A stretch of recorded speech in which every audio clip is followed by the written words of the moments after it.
Welcome to Unscripted 2.0. It is your girl, Jennifer. And today we have a guest who blends the world of corporate excellence with modern day parenting challenges.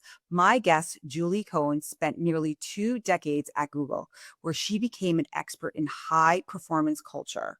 Now, as a certified parent coach from the Jai Institute for Parenting and the founder of C3 Connection Coaching and Consulting, Julie applies those same fundamental principles to the most important job we have, raising our kids. We are going to discuss how the skills she shared with Google employees are the exact tools we need to transform chaos into a calm family home.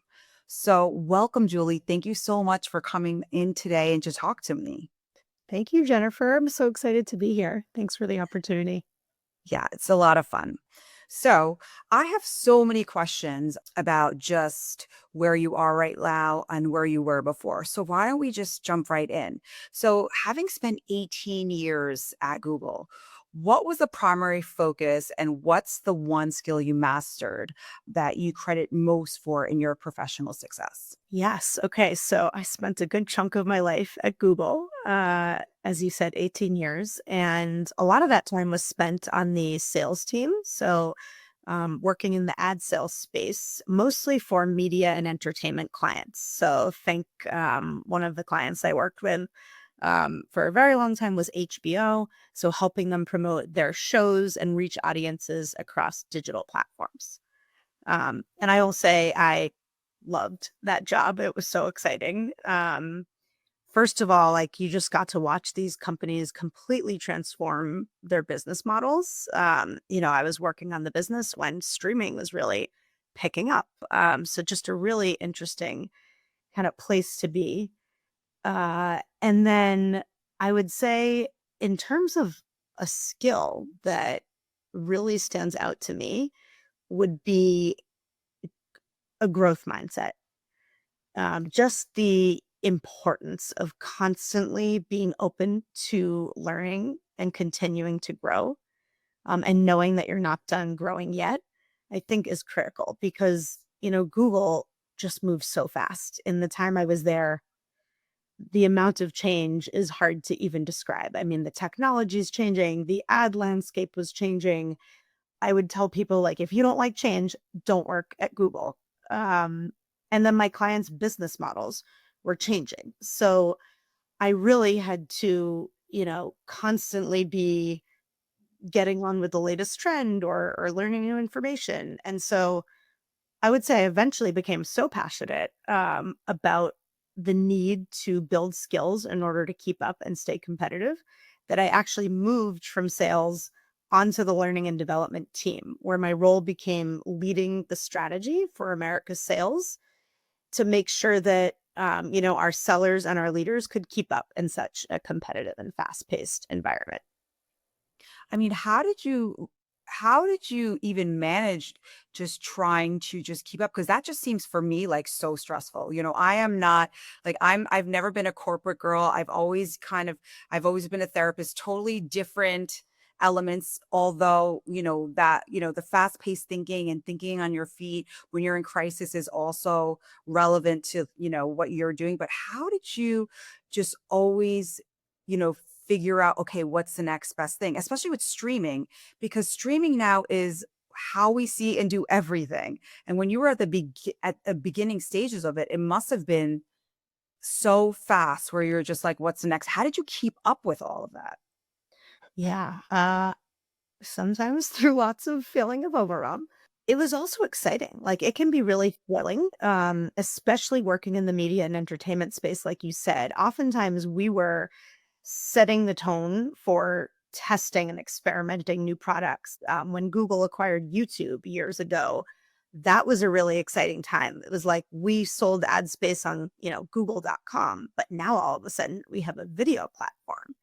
And yeah, it's a lot to learn, but guess how excited our entertainment and television clients were that they could now put video out into the universe through their ads. And so I think just like staying grounded in the excitement of it all and being able to like take that bird's eye view, like I am on the cutting edge of the way the world is changing and technology is emerging. And yeah, it's really hard and it's complicated, Um, but at times I kind of, as anyone in any career like looks for your new move, either in or outside the company, it's like I'd look at other teams or roles and I'd say like, I don't think anything's as exciting as this. And it didn't hurt that I got to go to the Game of Thrones premiere and throw in a couple really exciting things. So the job kept me on my feet.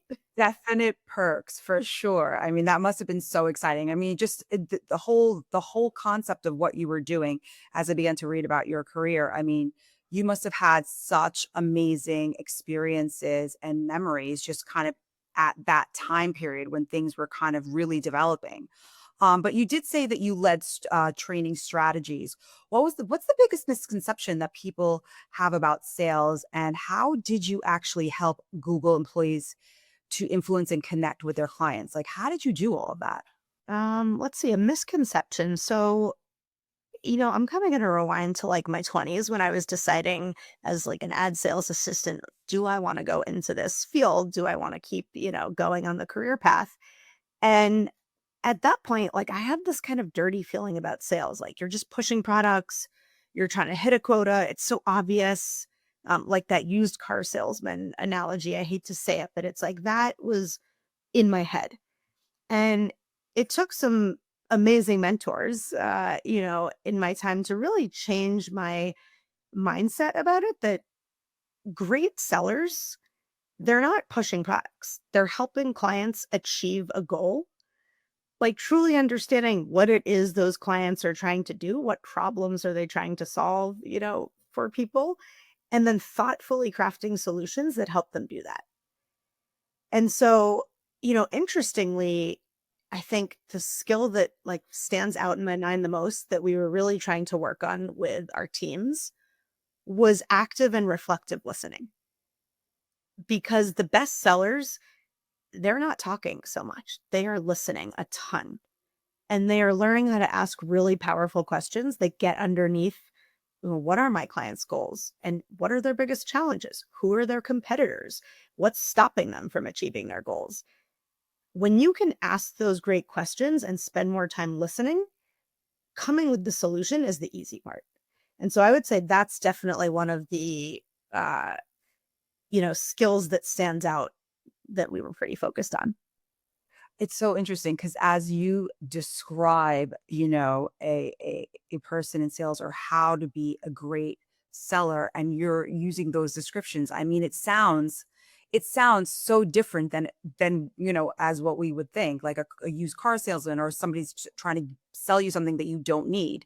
You know, I feel like that's such an important clarifier with people that really want you to see you do well, or want you to believe in something that you might need, and how that looks, or how those connections are made. I mean, I think that sometimes when we think about people in sales, it just doesn't give the impression that you're kind of sharing. And I love that you're even informing people on that, because we really have to understand what the difference is between people that are really doing the right thing for the people that they're trying to work with, and just not. I feel like products are always changing at Google, you know? And I'm sure the way you trained sellers what was also constantly evolving. Can you share a bit about the evolution and what stood out as particularly effective in helping sellers shift their behaviors? Yeah. So, what jumps to my mind first is like the biggest challenge we were up against in the training space at Google was just how busy our teams really were, out there everyone knows the Wall Street expectations on Google. And so sellers are out there trying to sell and trying to meet with their partners and understand their businesses. And so getting them to sit in tons of training is challenging. And yet there's so much to train them on. Products are changing, the landscape's changing. And so something that stands out definitely as a shift we made maybe just a couple years ago was starting to roll out the launch of a global coaching program. And so instead of like sitting in these, one-off trainings, which don't get me wrong, those need to happen and they will always happen. But in addition, starting to support sellers in more of the flow of their busy day to day.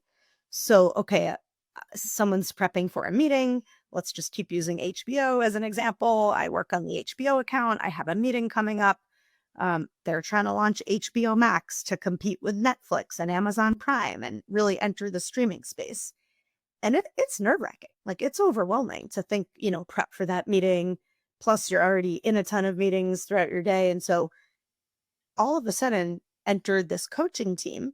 And now I have the opportunity to meet with a dedicated coach one on one who's trained in the key skills we're trying to partner with sellers on, which is that active and reflective listening, asking great questions. And you actually get to sit there and practice with a coach, like asking your questions and sharing your solutions, getting real time feedback on, do my solutions meet their needs?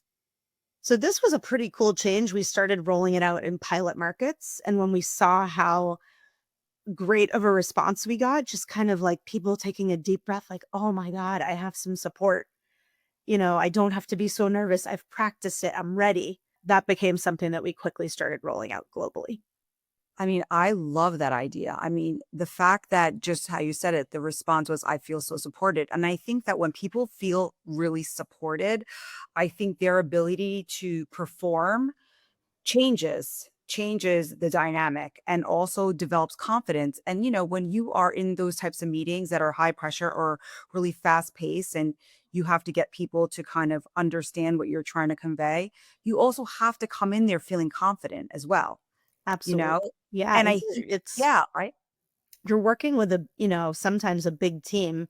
Sometimes you're all going into meetings together. And if you don't have that dedicated space to practice and kind of get on the same page, you can find yourself in a meeting like, who's saying what? And what page are we on here?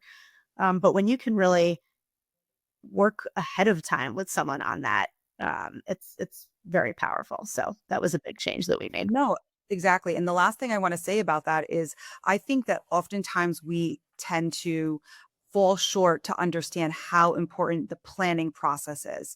We want to get to the end result. We have the idea, the brainstorming, and we have all the information, but the planning to me is always the most important to be able to get the outcome that we want.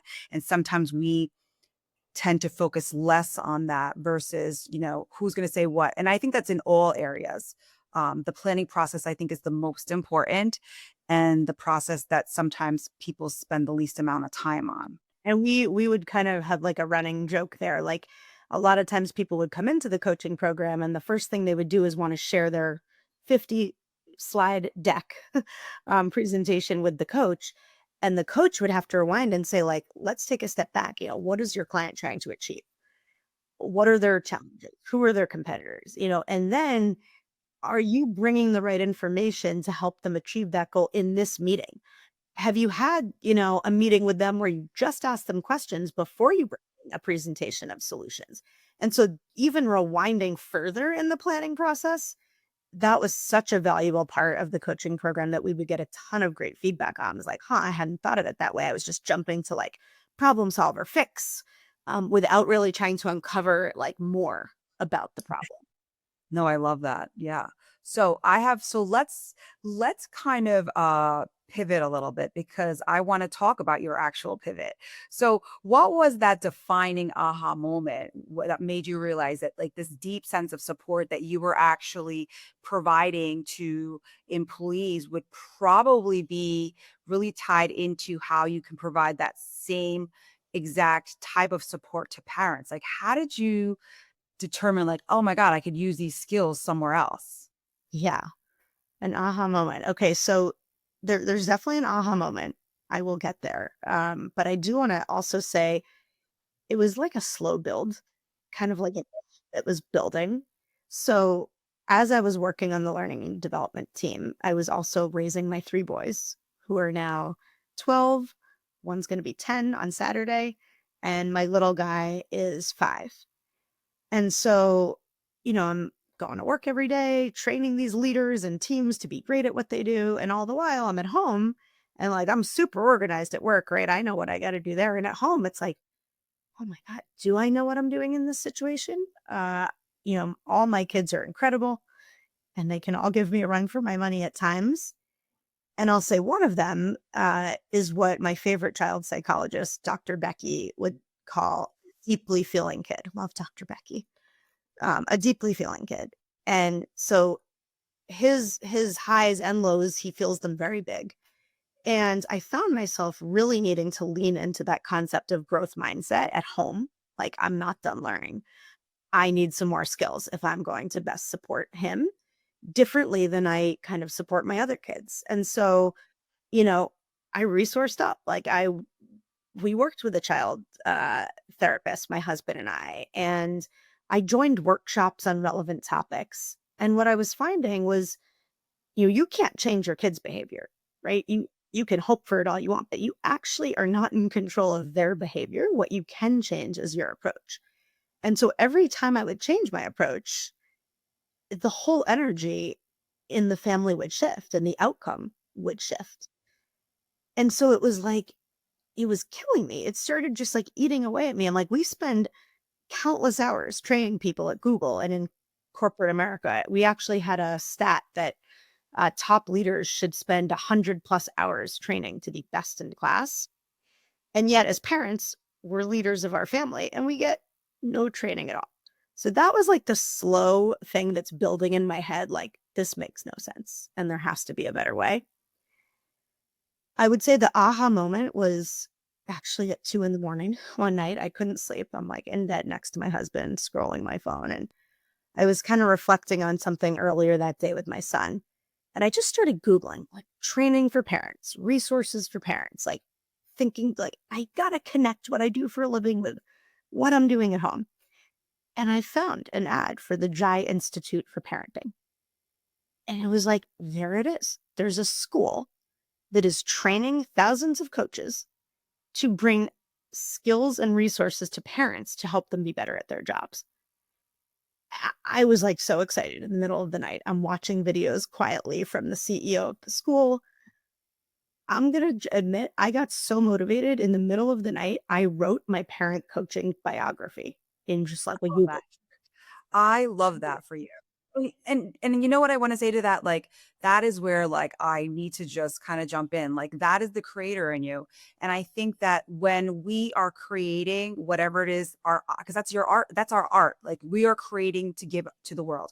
And when we're doing that, it does not have a timeline. And it's like this unrelenting like thought that can't leave your brain. And what I've learned about all creators that I talk to, no matter what, building businesses, entrepreneurs, authors, writers, musicians, every one of those people had the same thing in common and they did exactly what you did. They just said, I couldn't step away from this idea. It was like this, I call it a healthy intrusive thought because it doesn't leave your brain, but it's like such a great thought. And what did you do? You stayed up all night and you wrote, or whatever, you stayed up and you wrote this biography. But that to me is so evident that that's exactly where you needed to go. And that to me was such a sign. I believe in all of that. Oh, thank you. Yeah, I wrote it and I was like, this is my mission statement now. Love What steps do I need to take so that this bio becomes my reality? Like it felt like my calling. I wasn't sure when I was going to do it, but I knew that's the direction I'm headed. So I would say that was definitely the aha moment for me. it. That's like such a great story. And I love that you were up in the middle. It just adds so much to the story. Imagine when my husband woke up and I was trying to be like, I wrote a mission statement in the middle of the night. He's like, what is up with you? He's like, "Are you okay? Like, did you like drink too much caffeine or what?" So funny. No, I love that. But going back to where, can you tell us a little bit about the Jai Institute? Like, what are some of the things that you got from that before we go into our next question? I just want to know a little bit about that because I've never heard of this institute, and I'm sure just based off of the little bit that I did do research on, it just seems like a really, really prestigious certification, and lots of people have really used this certification to build their coaching. Yeah. So thank you for asking to give a platform for a nice shout out to Jai. But it's a parent coaching certification program. And it's broken into three parts. So the first part, the first 3 months, which was fascinating and I loved so much, you are going through that as a client. Basically, like now that I'm a parent coach and I coach families, I'm taking people through like what we call a 12-week transformational parenting journey. But I went through that myself as the client in the first 3 months. So I'm learning about child development. And, each week is a different topic, from nervous system regulation to managing anger and aggression in healthy ways, kind of digging into your own, way that you grew up, and some either conscious or even subconscious beliefs that you hold and bring into your parenting because of how you were raised. So that first 3 months, you're experiencing the transformation yourself. The next 3 months, you're learning how to coach people through that transformation. So you're learning the coaching skills. And then in the final month, which I think is just incredible, and I've heard people say some other coaching programs don't necessarily take it this far, is like, how would you go into a private practice in this space or open a business, a parent coaching business? And what type of marketing do you need to do? And what resources, do you need to leverage? And so that last section was really cool because it kind of gives you that platform for, okay, how do I now move into this space? Oh, I love that. And you're right, because not a lot of people give you the application. Like, I've given you the information. Now this is what you do with it, or this is what you can do with it, which is a really awesome addition to that program. So thank you for sharing a little bit about that. Just because as a therapist and in my as in my background, I always like to get more information as to how people that I connect with are really, developing their own skills and how they're getting them. So we're going to talk a little bit about the decision to leave your corporate position and what you were doing. So, I mean, leaving an 18-year career can't be easy at all, and I wonder, what are some of the things that you felt gave you the courage to walk away and say, you know what? I'm going to just really trust myself, take a risk, and really try to create this parenting coaching business that you have, which is called C3. Yeah. Um, this was really hard. This was a very hard decision. I love Google. I loved working there. We all love Google, by the way. It's Yeah. just so. I'm happy to hear that. I felt like I grew up there. I started working there in my 20s. I wasn't even engaged yet. I got engaged, married, had my 3 children.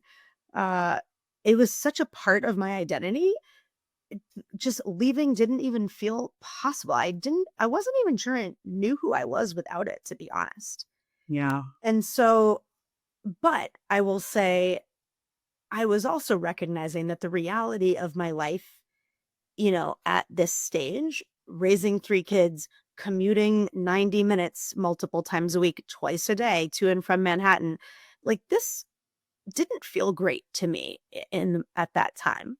I was just starting to feel like I wasn't as present for my kids as I wanted to be. I was missing out on day-to-day moments. And so I was having this kind of conflicting feeling, like, I love this career. I don't feel like I'm done.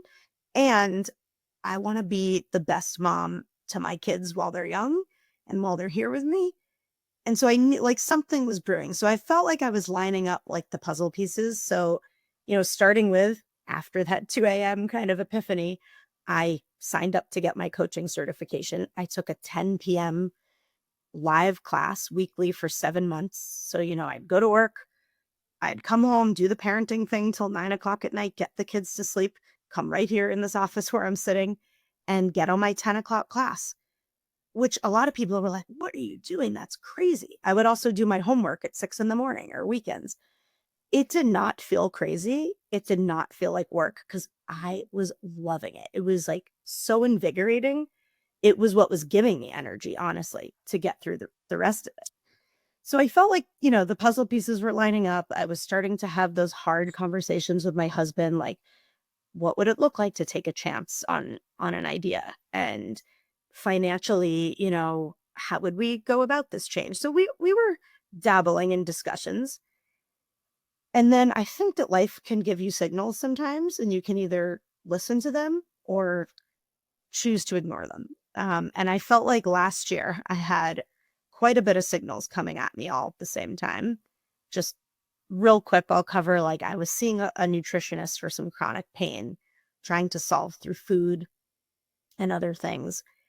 And we had this one day where it was like the food changes aren't working, like I'm still in pain all the time. And she said, like, I think it comes back to your nervous system. Like, how can you slow down in life? Where can you, calm your nervous system? There has to be somewhere you can slow down. So she gets this like idea in my head. No joke, the next day, my beloved nanny, who I can't say enough kind things about, tells me that she's giving her 2 weeks notice. And for any parent has had a Oh, yes. caretaker transition or just has a great caretaker, this is a This is catastrophe. no, it 100% is, and you trust this person, they're with your children, like, it's all the things. And she No, I get was it. with us for a couple years. My kids were all in love with her. I was in love with her. And as a working mom, like if you have a good caretaker, that's how your life runs. But she was in school herself and she got a great opportunity for an internship in the field she was studying. And that's why it was so quick. She had to capitalize on it. So I was thrilled for her with her own growth journey, but like devastated by this news. And I went into a little bit of a rut. I'll be completely honest with that news, but I was like questioning myself, like, is this the signal I've been waiting for? And through my own therapy sessions, I was talking it out, and this woman who's been a great mentor in my life said, like, I don't know if you hear yourself. Like most moms would be saying, what am I going to do? Who am I hiring immediately? But you're sitting here saying, like, is this the signal that I'm meant to be at school pickup and drop off and be at carpools and you're on the brink of like a life shift idea that you could possibly be doing, while your kids are at school. And so I just felt like the signals were super clear in that moment. And I decided this is it. Like it was the forcing function. I needed to do something I might not have done without. Yeah. And, it's interesting because I think I talk to a lot of people that have to make hard decisions, and they get the signals, but they just are too scared to take the risk, because they're so used to what they're used to. But I love what you said earlier, where you said it was so hard because my identity was Google. Like you were literally there from the inception of your career. I mean, this was the first place that you stopped along your career path. And sometimes I also think that's a reason why we need to go as well.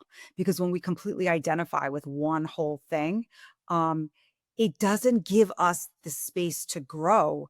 And it just in my mind, as you're talking, in my mind, I'm like, oh, you're ready. You're ready to like grow and you're ready to like change chapters. And there's nothing wrong with that. And you got such a great like groundwork and a foundation to kind of do all the things that you're doing through the first leg of your career. So, I mean, the more of a risk we take, the more I think the return when we're exactly where we need to be. So, Yeah. And I love that you just said the next chapter, because that was actually a big thing that played into this change was the timing was fortuitous. I was literally approaching my 18-year anniversary at the company a few months later. And so I said to myself, like, it's time to graduate. Like, what does the next phase of my life look like? And that was just like another one of those signals. I'm like, isn't it interesting that this opportunity is coming up right as I hit that like pivotal 18-year mark? And so it's like exactly it's like you're 18, you're an adult, now go fly the yeah, nest. Like I it's get like I'm like a little teary. And I know I said this to you right before we jumped on, but just this opportunity to have this conversation with you and reflect on this past because Thanksgiving will be a year since I left Google. So just to reflect on this past year of change, I feel like it's been a gift because it was a hard decision, but kind of like looking back at it in this way feels so good and I feel lucky to be able to have the conversation about it. But yeah, it felt like yeah. And I'm so glad to have it with you because I think that just as you had your own experiences, we tend to make decisions and pivot because of a circumstance, right? So your circumstances were in some ways motherhood, like wanting to be present, wanting to do more family stuff, but also wanting to create this other, thing that we're going to go more into. But I think it's just like me, like the reason why I started this was because of a family tragedy.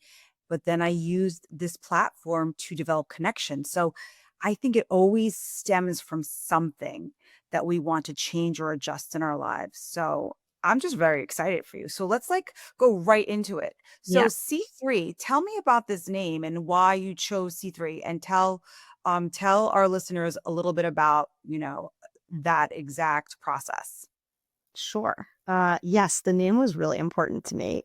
Coming from the world of advertising, I feel like you got to believe in your name and the brand. So C3 really has kind of a double meaning. It stands for connection, coaching, and consulting. But also, I feel like there's three C's that are really at the heart of it. So it's also about the themes that I focus on when I work with families, which is connection, communication, and collaboration. 'Cause I feel like those are really the three key factors to having everything else stem from there. And the reason, connection, coaching, and consulting, that was really important to me because I feel like connection is at the heart of every meaningful relationship, whether it's a friend, a partner, your boss, your team. If you don't have connection, there isn't a lot of motivation, to put into that relationship. And so to me, if you think about your family that way, it all stems from a point of connection. Are my daily interactions helping me build connection, or am I actually chipping away at that connection day to day? And so that was really why I put that at the heart. I love that because I think that that idea and just that statement alone, I think be applied to everything, to families, to friendships, to business partnerships, to relationships, to dating. Like it can be applied to everything. If there's no connection there, you're not going to invest in what you're doing. So I really think that that can be applied to everything, and I love how it connects to all of the pillars of what you're really essentially coaching parents to do. Um, Thank you. so so I want to get a little specific. When you coach a parent to collaborate instead of control, what is the corporate equivalent to that? How do you teach parents to apply it into their daily lives? So, what are the differences between control and collaborating? Yeah, I love the way you asked that. Because when you think about like great leaders, and you can think about corporate America, you could think about a sports team, any team you've been part of, really. A great leader is not leading from that place of authoritarian style and complete control. They're empowering their teams. They're leading with respect and empathy. And ultimately, they're helping their team members grow and gain the skills to thrive. And so I like thinking of a family like that. If you think of a family like a mini team, where as the parent, you are the team leader, if you want that team to thrive, that authoritative style that you know yourself, like probably wouldn't feel good for you, that doesn't feel good for your kids either. And those two big words I use, respect and empathy, leading with respect and empathy. If you can communicate respectfully with people and you can really demonstrate empathy for someone else's feelings, whether or not you agree with them, right? Like we don't agree with our kids on a lot of things, but you can still demonstrate empathy. And if you think about any relationship you've been in, if you're given respect and empathy, you're probably pretty motivated to, collaborate with that other person or, do something that other person wants you to do. But the opposite's also true. If you feel disrespect and you feel like they don't see me, they don't get me, you're just not motivated. Like you're not going to do it. I agree with you, and I'm thinking about like authoritative approach in parenting. I remember that was truly um, the parents that I had. They were very authoritative. And now that I think about it, I never listened.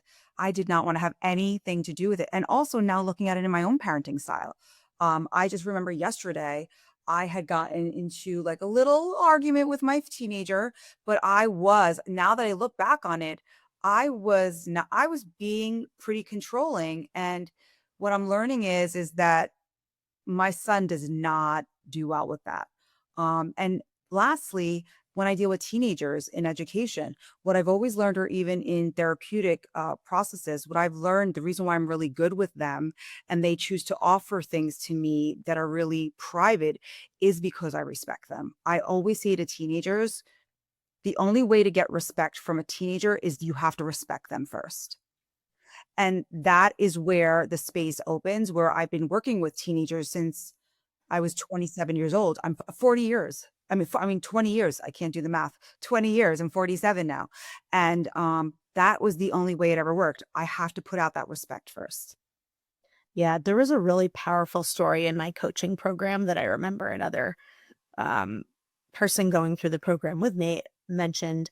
I think they were in a new marriage, so they had stepkids in the house, and they told a story where the stepson was like in the basement, maybe gaming or whatever he was doing, teenager, and the stepmom, who's just trying to like build a relationship with this kid, called down like, "Hey, can it when you have a moment, if what you're doing is something you could take, pause on, could you come up and help me with something?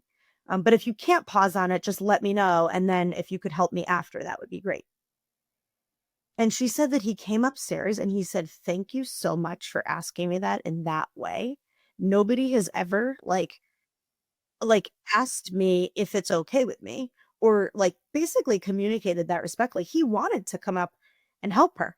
And this was his stepmom, right? Like who knows what went on in the relationships. He could have felt really tense, but that just opened him to being so collaborative because he felt respected. And that story just stuck with me because I feel like teenagers are super misunderstood. You would know more than me. You work closely with them.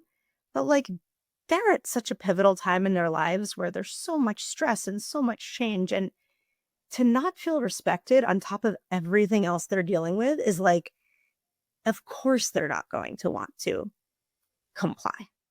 No, I know. And I think that's why I think it's so important for people to really get that exact dialogue, which is kind of what you are essentially doing when you're coaching a parent. Because I think that it's hard to just offer suggestions. Because what I'm learning just in my world when I work with parents or even marriage counseling or anything like that, they sometimes want to be supported, but sometimes they just also just don't know what to say because it's like a foreign language to them to be able to communicate differently. So for you, I feel like it's so helpful as you support the parent process because in some ways, offering that dialogue that you can give them to share with their kids or just interchanging certain words. Yeah, we actually have like a peaceful communication framework that comes from the Jai Institute for Parenting. So that's a whole week of our transformational journey is just peaceful communication, like where each letter of peace stands, presence, empathy, right? Like if you can have a framework for how you communicate. And again, if you're going to ask your kid to do something they probably don't want to do, like start from a point of connection, start from a point of empathy. I hear you. You don't want to do that right now. Totally get that. And this is kind of, what we need to do right now. But when you can ask and communicate peacefully, the outcomes are wildly different. Wow, that's I mean, I'm honestly feel like offline, I need you to help me because I already feel like I have so many questions for you. Um, so let's talk a little bit about the parenting product. I want to talk a little bit about this. You are essentially in some ways, I don't want to use the word selling, but lack of a better word, you are offering this transformation to people. Who's the parent who needs to see through the most? And what is a single most important transformation that you think would be established in the home after going through your program? I really am on board with the CEO of the Jai Institute. I love her goal for the future, which is that parent coaching becomes so mainstream. Eventually, you have a child, you get your pediatrician, and you get your parent coach.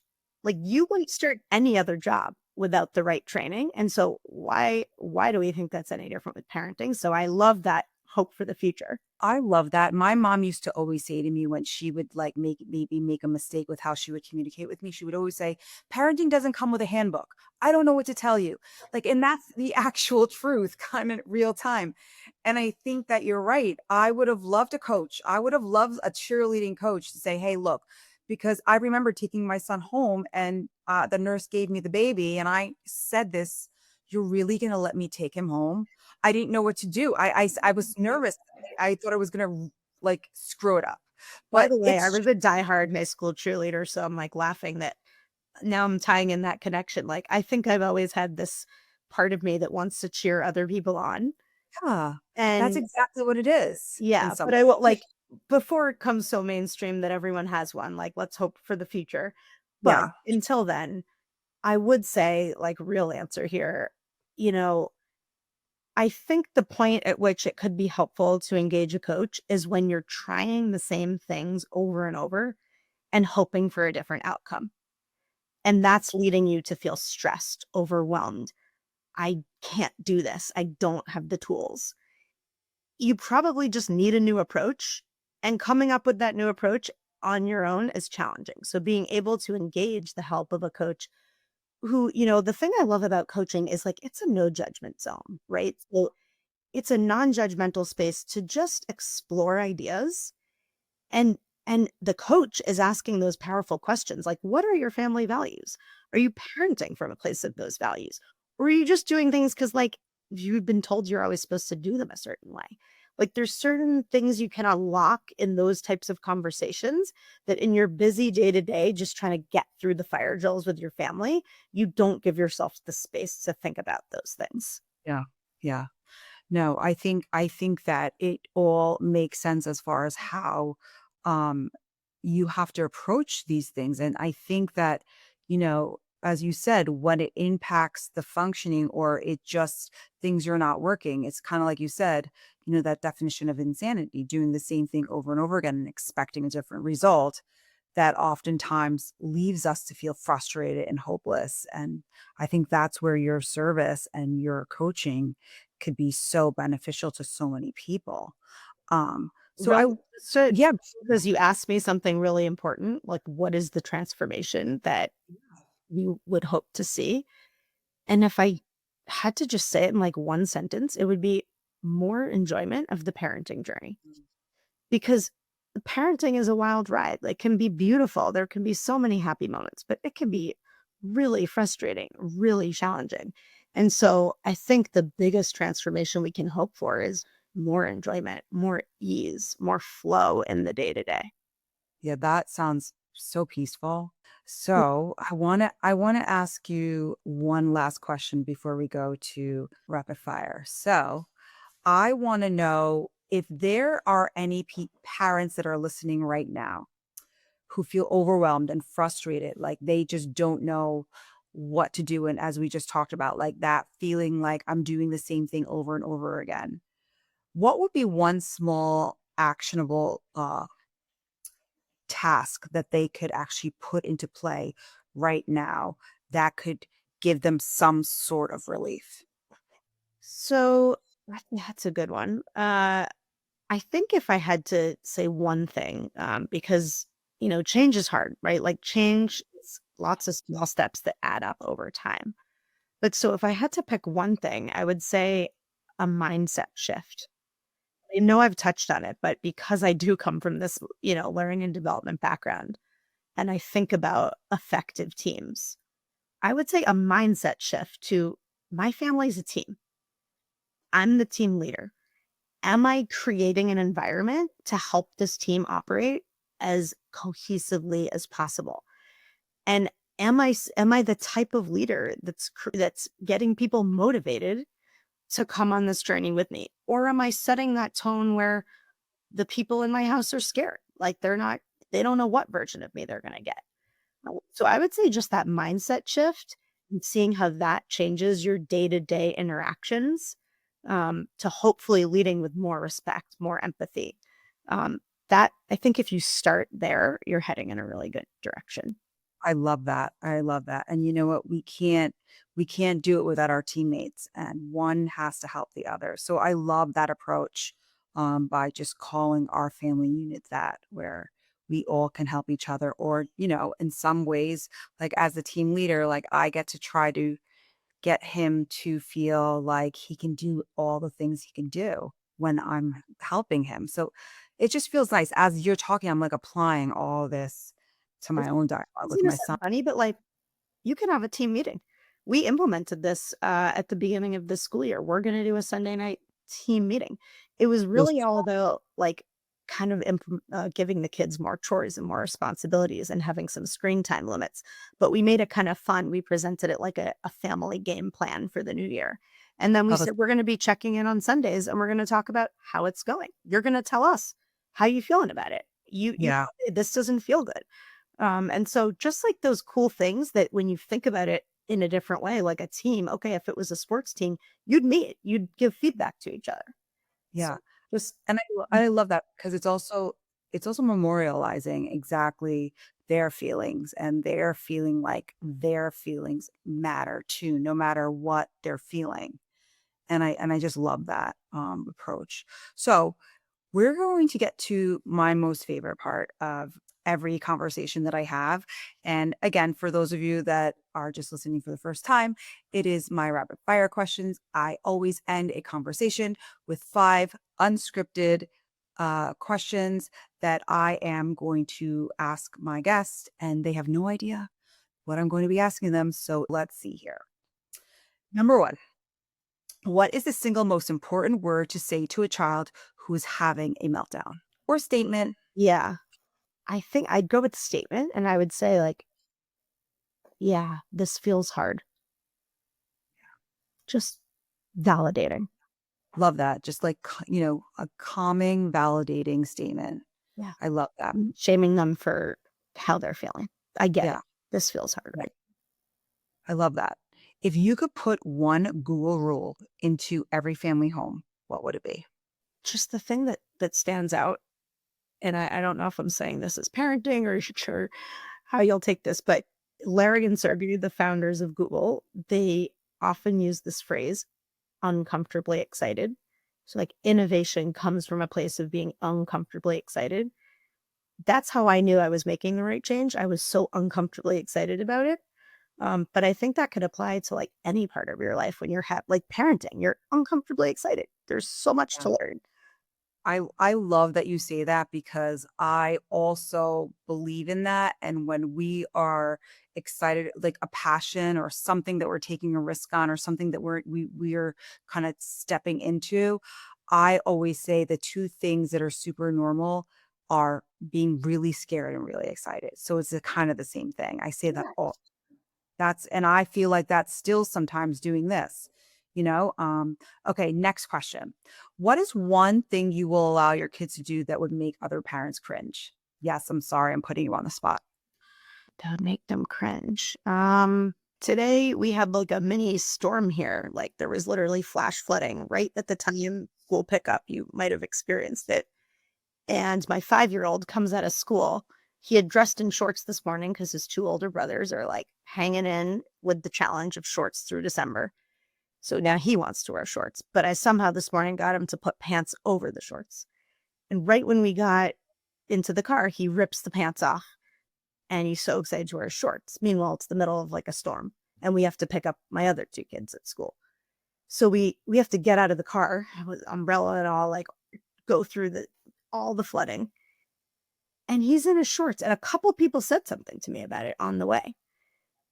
I never said one thing to him about the shorts because he's learning. He's kind of getting used to what it's like to be in his body. He's not 2 anymore. Like if he was 2, I would have put the pants back on him. But he's 5. He gets it. He knew what he wanted to do. He wanted to jump in the puddles and he wanted to get wet. And he was psyched about this. So I felt like, how fun. Like I'm pissed about this storm. I had just done my hair for tonight. I'm not happy about this. But here's a 5-year-old with like a glimmer in his eye because this storm and this little flash flooding is so exciting to him that he can't wait to rip his pants off and jump in with his sneakers and get wet. And so I just let it be a fun moment. Like I could have said, put the pants on and we would have had a fight. But instead, I was like, this kid just wants to have fun. And if I could be a little bit more like him, I'd be having a better day. And so I let a couple parents say something to me about the shorts. And I just kind of looked at them like, yeah, he's in shorts. Oh, you're better than me because this is where I have to learn how to be compassionate.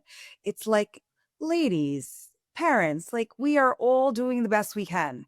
I'm so glad you let him jump in those puddles and you let him live his best life today. I think you made the best choice. My Fully. laundry is not, loving it, but he had a lot of fun. So But you know what?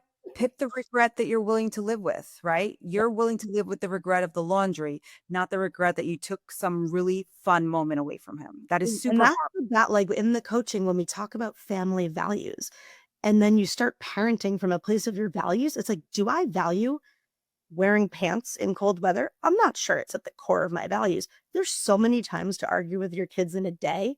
If you can save it for your values, like you can avoid 90% of your fights and then your values become really clear to them and they take them on as their values. So that has helped me avoid quite a bit of fighting. Wow, I love this. Okay, next question. Complete the sentence. A day where my child experiences failure is a good day because. They learn that life just isn't perfect. It's just not. So the earlier they can learn that, I think the better. I love that. Last question. You're doing great. Last question. What's the one thing most parents overcomplicate that you simplify with your connection coaching? I don't know if I can think of like one thing, but I feel like that example I just gave about the rain and the shorts is a really good indicator of the theme, which is like most battles with our kids are not worth it. And they end up chipping away at the connection we actually want to achieve. And so I think I help families identify just like in the hectic day to day, where are the moments that I can lean into the connection and where might I want to reserve it for like, I gotta put a clear boundary here. And when you can get really clear on that, I think, again, you can avoid 90% of those times, but then also being okay with like, it makes sense to have arguments and little battles and challenges with our kids. That's just the gig. Like, and being okay with that. Yeah. And I think also lastly as well, it's just there's we don't always have to control every single moment in their life. Like sometimes we have to like give that up. And when we do, I think, it loosens the knot a little bit where it's enjoyable, it's comfortable, and where everybody is less stressed. And So things just start to flow. Like, yes. because when you have more of those fun and connected moments all throughout the day or week, then those moments where like the billion things you need your kids to comply with in a week, it you've built up a bank of connection and you're borrowing from that bank every Yes. time you need something Yeah. from Oh, them. I love how you put that. Absolutely. So the more deposits you make, the more withdrawals you can make is what you're Yeah, saying. Yeah. absolutely. I love that.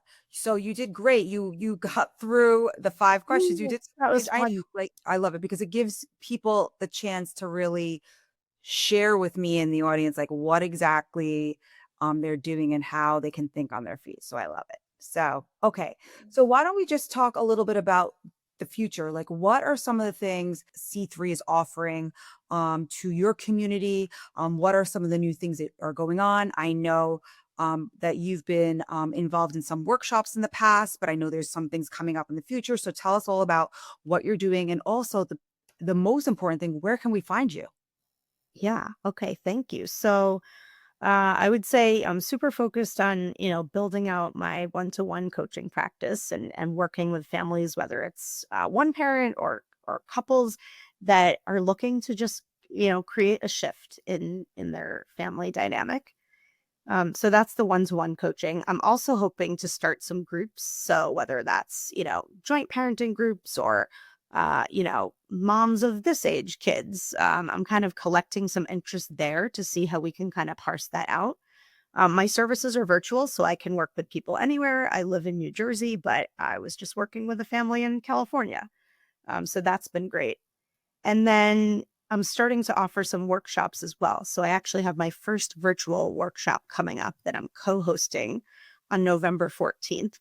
It's called From Chaos to Calm, a parent's nervous system reset. And I'm partnering actually with the functional nutritionist and coach who I mentioned earlier that I was working with myself. Everything came back to nervous system regulation. And so we just started talking like, wow, there's a lot of synergy between our work. And so we're going to be kind of taking parents through, how do you regulate yourself so that you can help your kids through those tough moments? Um, and that's coming up on November 14th. And then hopefully, once we see how that goes, we'll start doing more. I'll start doing more workshops like that as well.